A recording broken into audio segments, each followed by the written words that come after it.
Bonjour, bonsoir. Pour commencer, un point crucial, celui des sélections. Comme dans tous les logiciels que vous avez déjà rencontrés, qu'il s'agisse d'un logiciel 2D, de dessin vectoriel ou de dessin bitmap, que ce soit une application 3D ou même tout simplement dans un éditeur de texte, une phase essentielle justement, c'est la sélection. Plus vous êtes apte à sélectionner rapidement les zones qui vous intéressent dans votre zone d'édition, plus vous serez rapide en production. Et ici, c'est vrai aussi en 3D. Donc, plus la sélection est aisée et rapide, plus vous gagnerez du temps sur l'ensemble de votre production. C'est pour ça qu'on va commencer par cet aspect-là des choses. Alors, la première chose qu'on va faire pour commencer, moi je vais rapidement changer mon arrière-plan. Voilà, pour avoir un peu plus de contraste visuel. Euh, je vais commencer par construire un objet factice, enfin un prétexte, pour pouvoir faire des tests de sélection, etc. Alors, vous le savez, vous pouvez construire un objet simplement en cliquant là. Et donc, en cliquant, ben, il va construire l'objet avec ses préférences par défaut au centre de la grille, aux coordonnées 0, 0, 0. Mais vous pouvez aussi le faire autrement. Je vais déjà afficher ma channel box, comme ça, si à un moment donné j'ai des informations importantes qui apparaissent, je les verrai.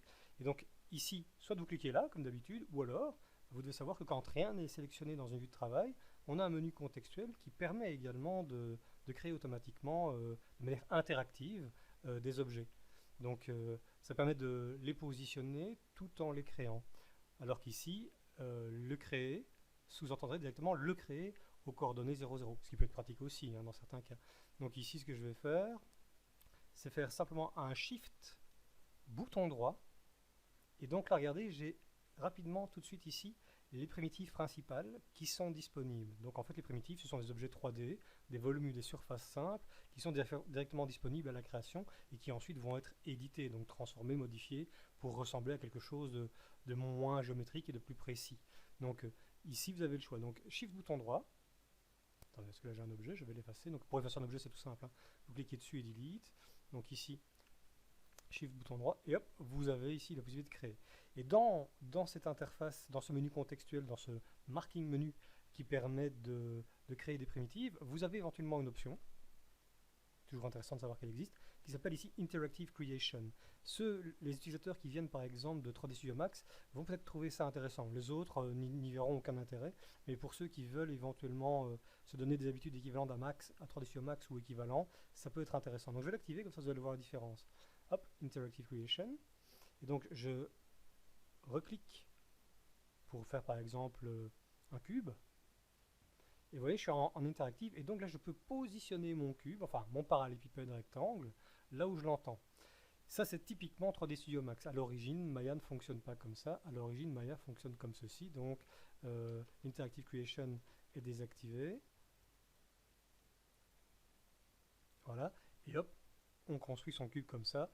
Et il fait une dimension de 1 sur 1 et on le modifie ensuite avec les préférences de la channel box. Ça marche bien, hein, mais vous avez vu ici, très rapidement, en 2 clics, j'ai pu placer et en même temps donner les dimensions visuelles à mon modèle. Donc vous faites comme vous voulez, mais sachez que les deux méthodes existent, donc ne vous inquiétez pas si à un moment donné, vous me voyez construire des primitives sans cliquer là, c'est parce que je le fais en Interactive Creation directement avec le menu contextuel.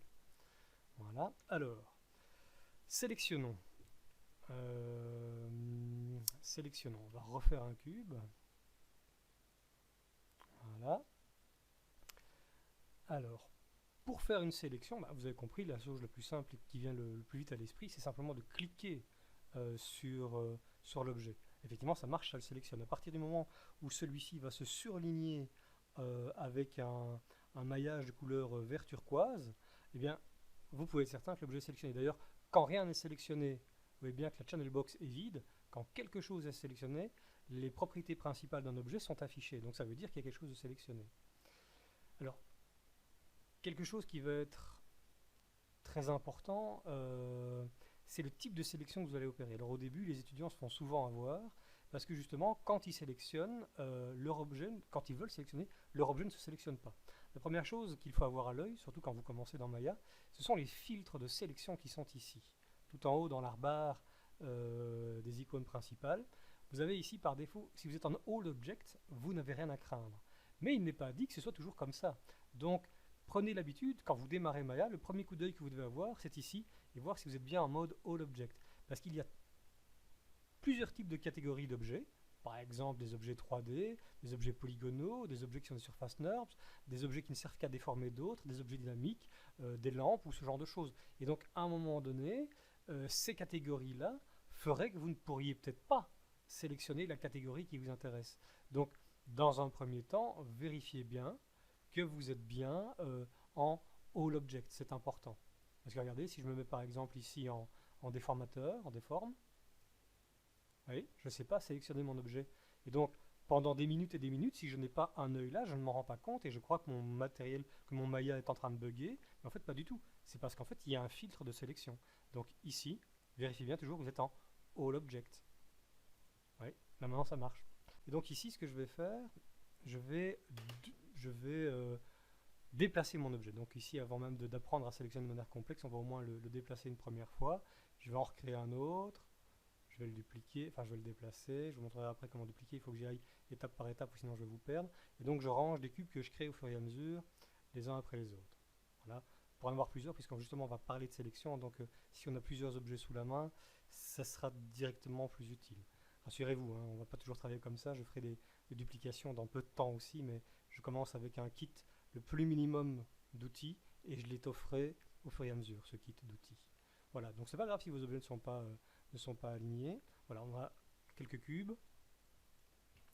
Alors, chose qui va être intéressante, savoir combien d'objets vous avez dans le document, combien d'objets sont sélectionnés, etc., etc. Il y a pour ça un outil, un panneau qui va vraiment être essentiel. C'est ce qu'on appelle dans Maya l'outliner. Si vous venez de 3D Studio Max, vous connaissez peut-être le Scene Explorer. Eh bien, c'est la même chose. Vous avez une petite icône ici qui permet éventuellement d'activer ce panneau. Ouais, voilà, ça c'est l'outliner. L'outliner, en fait, son objectif, c'est de montrer tous les objets qui sont présents dans la scène, en les filtrant d'une certaine manière, parce qu'il y a différents types de catégories d'objets qu'on peut visualiser ou pas. Donc à un moment donné, on se demande, mais tiens, j'ai pas autant d'objets dans mon document. C'est parce qu'en fait, il y a énormément d'attributs qui peuvent être listés aussi. Donc ici, si vous utilisez l'outliner, vérifiez bien que vous êtes en DAG Objects Only. Voilà, comme ça vous aurez un peu moins de perturbations. Vous allez me dire, tiens, c'est bizarre, dans votre outliner, on voit effectivement les cubes, c'est vrai, mais il y a aussi d'autres objets. Oui, mais en fait, l'outliner liste tout ce qui est présent et même tout ce qui est invisible. Donc ici, je vous montrerai après comment on fait. Si je démasque des objets, vous voyez, j'ai des morceaux d'objets qui traînent dans mon document. Je les utiliserai tantôt pour vous montrer 2-3 petits trucs et astuces par rapport à des outils de sélection. Donc ici, il est normal que l'outliner liste plus que ce qui semble être visible de prime abord. Je vous montrerai comment masquer et démasquer par la suite. Donc ici, outliner important. Si vous la perdez, pas de panique, vous pouvez la redemander ici dans Windows. C'est une fenêtre tellement importante qu'elle est présente quasiment partout. Donc ici, vous avez par exemple Windows, outliner. Et vous pouvez même, si ça peut vous convenir, vous pouvez même la docker sur le côté. Donc on peut la prendre et à un moment donné dans l'interface utilisateur, vous avez une petite ligne bleue qui peut apparaître tout près de la main toolbar avec les outils principaux. Et hop, vous pouvez la docker. Voilà, comme ça, si à un moment donné vous voulez la voir constamment, elle est là. Et si vous cliquez sur l'onglet, il réduit l'onglet, mais elle est toujours là, ce qui peut être pratique. Donc l'outliner, bien avoir à l'œil parce que c'est vraiment lui l'outil principal. Alors, je vous ai dit tout à l'heure, il y a quelques minutes, sélectionner, ça se fait bêtement en cliquant sur des objets. Ça peut marcher comme ça. Ça peut marcher aussi par sélection. Vous allez me dire, est-ce que je suis bien sur l'outil de sélection? Pour l'instant, non, pas vraiment. Regardez, je suis sur l'outil de déplacement. Donc ça veut dire que quand je clique sur un objet, je peux éventuellement en même temps ou par accident, je peux le déplacer aussi. Alors ce qu'on va faire, on va uniquement utiliser les outils de sélection maintenant. Donc les outils de sélection, ils sont ici. Vous avez la flèche blanche, comme dans beaucoup de logiciels.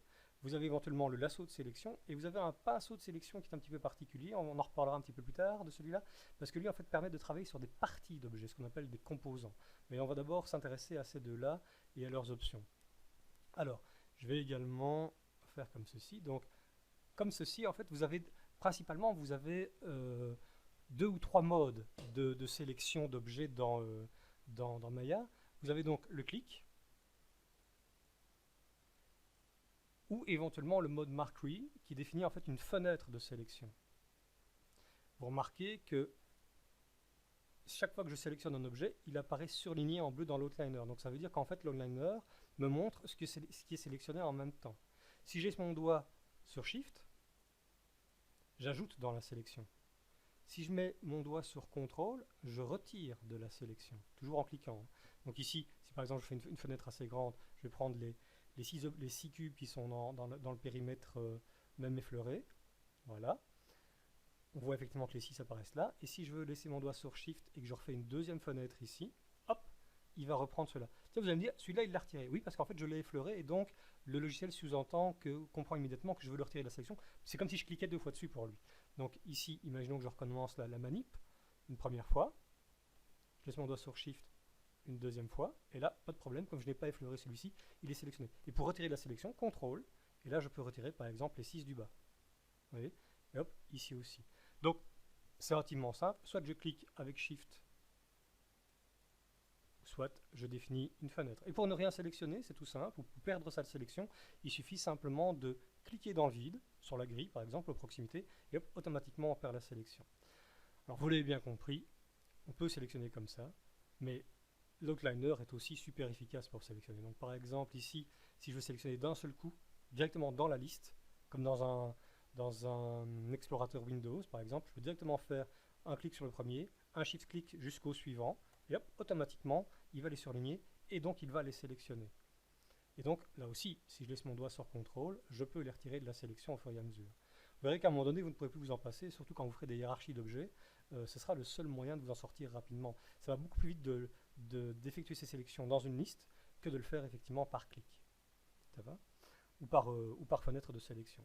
Alors, associé éventuellement à cette méthode de fenêtre rectangulaire ou de clic, vous avez éventuellement le lasso. Bah, je ne vous apprends rien, c'est simplement un lasso qui permet lui aussi, si on laisse son doigt sur Shift, d'ajouter dans la sélection ou retirer de la sélection éventuellement avec son doigt sur CTRL. Ouais, c'est exactement le même principe. Dans certains cas, le lasso sera utile quand vous aurez justement des objets irréguliers qu'il faudra définir une zone de contournement pour faire la sélection en évitant justement de prendre des objets qui sont sur le côté. Voilà. Une autre option des outils de sélection qui peut s'avérer relativement intéressante, et oui encore relativement, décidément je n'ai que ce mot-là à la bouche, il faudrait vraiment que je tente de tout faire pour arrêter ce tic malencontreux. Je vais essayer, je vais me forcer. Et donc je disais une option utile des outils d'élection, le camera based. Alors le camera based, qu'est-ce que c'est? Le camera based en fait c'est un filtre de sélection qui va vous empêcher, s'il est activé, de prendre des objets qui sont situés derrière les autres. Quand il est désactivé, et c'est ce qu'il est par défaut, il permet de sélectionner à travers tout un document ou même à travers des objets. Donc ici, vous voyez le camera based, si je vais le mettre off, vous pouvez le trouver par exemple dans la Modeling Toolkit. Donc si je reprends ma Modeling Toolkit, je vois que c'est l'option qui est située ici. Je peux aussi le prendre dans les options, quand je fais un double clic sur n'importe quel outil de la main toolbar ici, j'ai ces options qui apparaissent et j'ai également l'option Camera Based. Il est clair qu'il est souvent plus rapide de l'activer ou de la désactiver ici. Il y a encore un autre endroit, je vous le montrerai juste après. Donc un autre endroit, celui que je préfère. Donc ici, elle est en mode off et je vais vous montrer comment ça marche. Donc je vais retirer, je vais changer de vue, donc je vais voir les autres vues. Voilà, je suis dans les autres vues qui sont ombrées de la même manière. Et donc ici, je regarde de face. Si j'effectue, vous voyez, je suis en caméra based off. Si j'effectue par exemple une sélection à travers tout, je prends tous les objets. En fait, je suis dans cet axe-là. Hein. Je prends les 3 objets qui sont ici et je prends les 6 qui sont derrière aussi. Si maintenant j'active le camera based en le mettant on, en faisant le même type de sélection, vous voyez, je ne prends que les 3 objets qui sont face au rectangle de sélection que je viens de réaliser, et les 6 autres qui sont derrière n'ont pas été sélectionnés. Parce que justement, le filtre qui sert de sélection par le point de vue est actif. Donc voilà, ici je vais le remettre off. Voilà. Ça sera vraiment utile de pouvoir sélectionner devant, derrière, avec ou sans les éléments qui sont situés derrière un objet. Vous verrez quand vous allez faire de modélisation organique, ou même du bâtiment, n'importe quoi, hein, c'est parfois intéressant de ne sélectionner que ce qui est face à vous, et ne pas sélectionner ce qui est derrière l'objet. Donc ce sera vraiment intéressant. Donc le camera based, retenez-le bien.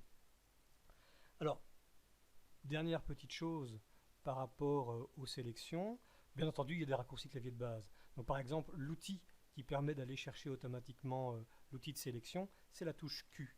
Et donc, si à un moment donné, un autre outil est actif, si j'appuie sur la touche Q, ou même un autre outil serait par exemple activé ici, eh bien, en appuyant sur la touche Q, quel que soit l'outil activé, hop, automatiquement, je vais rechercher la flèche blanche. Donc, c'est-à-dire que je swap sur l'outil de sélection. Et donc, en ayant pris cet outil de sélection, je peux éventuellement enclencher quelques raccourcis tout simples. Par exemple, si je veux tout sélectionner, donc ici pour tout sélectionner, à faire un Select All, vous avez éventuellement Shift Ctrl A. Et hop, automatiquement, tout ce qui est visible dans le document est sélectionné. Si je veux désélectionner, il y a un ancien raccourci qui est Alt D, je pense. Oui, Alt D. Voilà, tout est désélectionné dans l'outliner. Et si je veux par exemple inverser une sélection, donc imaginons que je clique et que je sélectionne un objet en particulier, que je veuille inverser la sélection, donc désélectionner celui-ci et prendre les 6 autres, là c'est comme dans Photoshop, Shift Ctrl I. Et donc hop, vous voyez, là j'ai ceci. Donc si je prends par exemple les 4 là que je veux inverser, enfin les 4 qui sont ici que je veux inverser, Shift Ctrl I. Si je veux désélectionner, Alt D. Entre nous, le Alt D, il est un petit peu passé de mode, hein, puisqu'en fait, pour désélectionner, il suffit de cliquer dans le vide et tout se désélectionne. Donc c'est aussi rapide de cliquer que d'utiliser le raccourci. Il est rare que vous soyez dans une zone d'une fenêtre où il n'y a pas un petit espace vide dans lequel vous pourriez cliquer pour désélectionner. Enfin, ceci dit, sachez que ça existe. Alors, dernière petite chose, oui, je vous avais dit que je vous montrerai l'endroit par lequel je vais chercher mes outils. Donc imaginons que je sois en full screen. Vous savez bien que j'aime bien un full screen, hein. J'aime bien travailler sans être encombré par toute l'interface. Donc ici, je passe en full screen. Voilà. J'ai même retiré finalement la Modeling Toolkit et j'ai plus accès aux outils. Donc si je connais mon raccourci clavier Q, je sais que je suis sur mon outil de sélection. Et c'est ça qui devient intéressant dans Maya. Vous avez des menus contextuels qui sont activables avec une lettre plus un bouton de la souris. Vous savez que Q, c'est l'outil de sélection. Et bien si vous faites Q suivi du bouton gauche de la souris, vous avez un contextuel qui est spécifique aux sélections, un contextuel dans lequel vous pouvez naviguer. Par exemple, vous pouvez lui dire, je veux prendre par exemple le mode lasso. Hop, vous voulez plus le mode lasso? Pas de problème, Q, bouton droit, et vous revenez sur Pen Select ou sur Select. D'accord? Et donc, quand vous rentrez dans Select, vous avez Marquee Mode. Et Marquee Mode, c'est le mode classique. Le mode avec fenêtre ou avec clic. Okay. Et si vous faites Q, toujours avec le bouton gauche, eh bien, dans Select, regardez, vous avez par exemple l'option Camera Based qui est active. Vous avez quelques options comme ça qui peuvent être intéressantes. Dans un premier temps, le mode sera toujours utile et cette option-là sera toujours utile. Il y a même quelque chose ici, le Clear Selection, mais qui n'a pas vraiment beaucoup d'intérêt, comme tout à l'heure avec le Alt D, c'est le même principe. Ça va? Et là, vous avez même aussi l'automatique Camera Based, mais ça, on y reviendra. Ça va? Donc, sachez que quand vous n'avez plus d'interface et que vous avez besoin des options, des outils de sélection, Q, bouton gauche, et vous pouvez avoir tout ce qui vous intéresse. Vous avez même des contraintes de transformation, des contraintes de sélection dont on parlera tout à l'heure. Ça va? Donc, testez, créez un cube, éventuellement créez-en plusieurs, testez, donc d'une sélection dans la fenêtre de travail, une sélection dans l'outliner, ajoutez, retirez dans la sélection, inversez votre sélection, activez ou pas le camera based, et comme ça vous aurez fait un petit peu le tour des outils de sélection sur objet complet. Attention, n'oubliez pas le fameux filtre de sélection All Objects. Hein. Ok, à tout à l'heure pour la suite.